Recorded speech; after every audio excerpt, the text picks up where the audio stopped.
Brought to you by businessblueprint.com.au. So, questions to ask.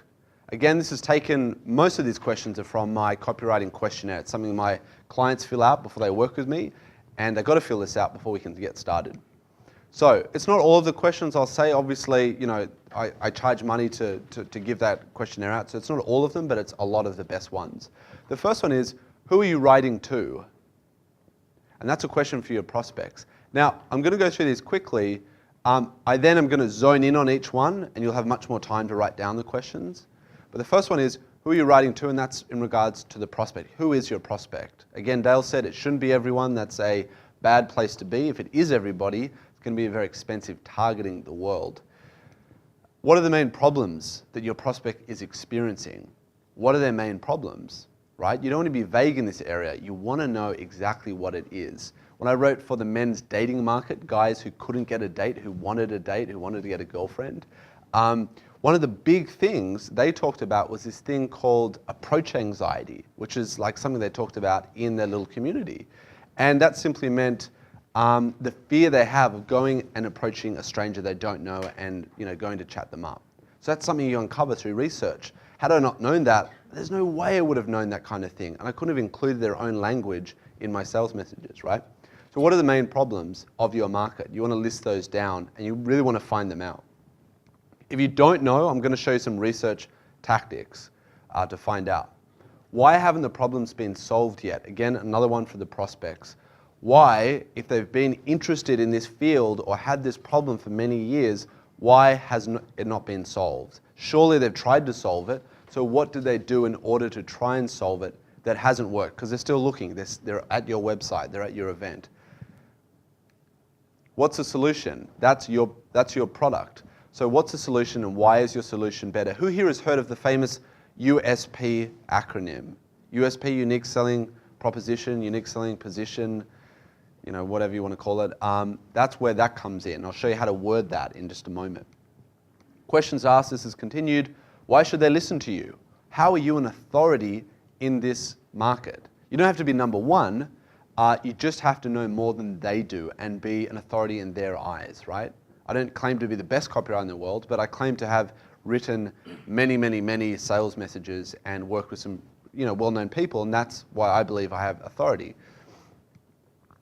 Have you walked in their shoes before? This is huge. This comes down to storytelling, right? Storytelling is massive in advertising, and I think often overlooked. Storytelling is captivating, storytelling is excellent, and you want to relate to your prospects. A lot of you, can I see a show of hands for anybody who believes that their story is similar to what perhaps their prospects are going through? Yeah?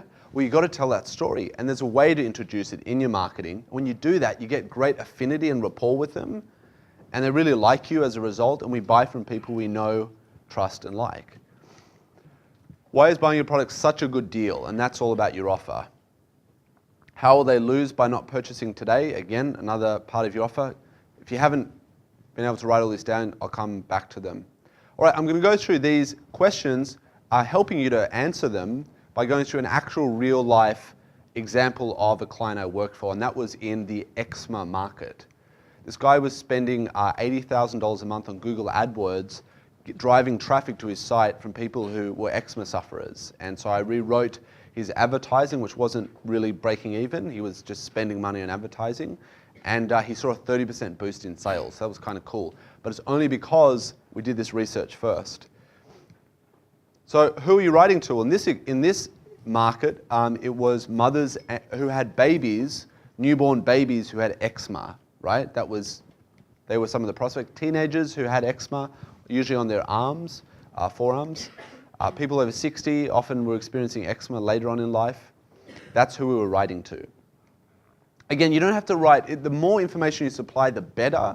The more research you do, the better.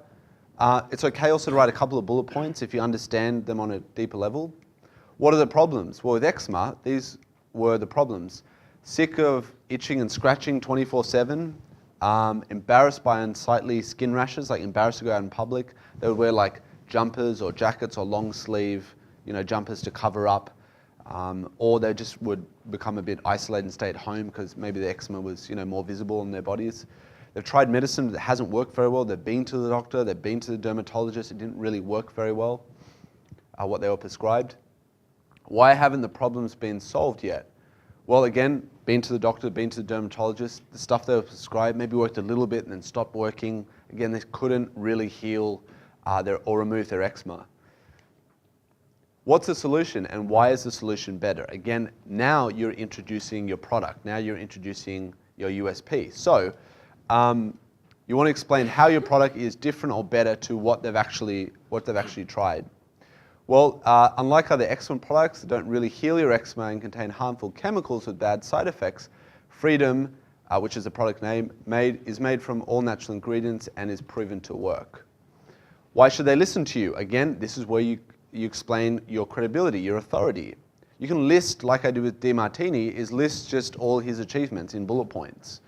He'd spoken at universities, he'd written best-selling books, he'd been in The Secret, blah, blah, blah, and the market resonated with that.